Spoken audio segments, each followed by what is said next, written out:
being here today. I'm sure I'm not the only person graduating today who wondered if I'd ever make it. Your support along the way has made a difference, and we're thrilled to be able to share this special day with you. Each graduate today has invested years of learning, study, and prayer for passing their exam grades to reach this point. After today, our lives take a new direction. Many of us know what's next. Some are already taking graduate classes or have careers lined up. Others are not quite sure, but there's no doubt that this is the point of significant change in our lives. At such times, it is important to reflect on our purpose, our goals, and our mission. The world watches Christians. They want to see if we practice what we preach. This doesn't mean, as many assume, that we have to appear perfect. That will only convince them either that we're hypocrites or that they can never be one of us. It means, rather, that we're to be genuine, we're to be honest. We are to model the love of Christ in such a way that others want what we have. 1 John 4:19 says, "We love because he first loved us." This is our purpose.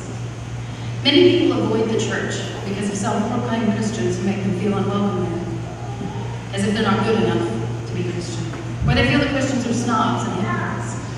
I was one of those people for many years. There's a bumper sticker that reads, "God save me from your followers." I found it amusing before I became a Christian because I could relate. Now I just find it sad. I have to wonder how many people haven't been saved because of Christians like that.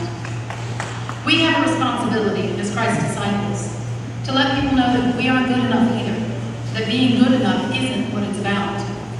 Luckily for all of us, God is good enough. He's good enough to meet each of us where we are, wherever we are, regardless of how steeped in sin that may be. That is our goal, to reach others for Him. Mark 16:15 records Christ's last instructions to the apostles before the ascension. Go into all the world and preach the good news to all creation. This became known as the Great Commission, and for centuries it has been recognized as being directed to all Christians, not simply the apostles. In Matthew chapter 25, Jesus speaks of feeding the hungry, clothing and sheltering the stranger, visiting the sick and imprisoned. In verse 40, he says, "I tell you the truth. Whatever you have done for the least of one of these brothers of mine, you did for me." As the world sees it, we can reverse that statement.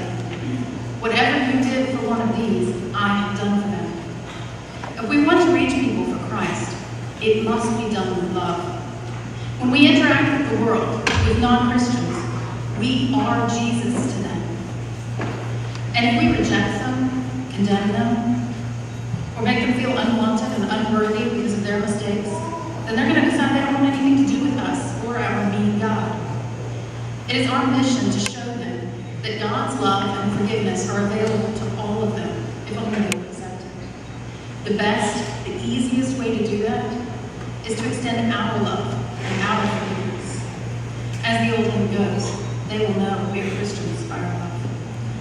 So as we go forth in this next phase of our lives, we ask all of you, our staunch supporters, for your continuing prayer that we will fulfill this mission.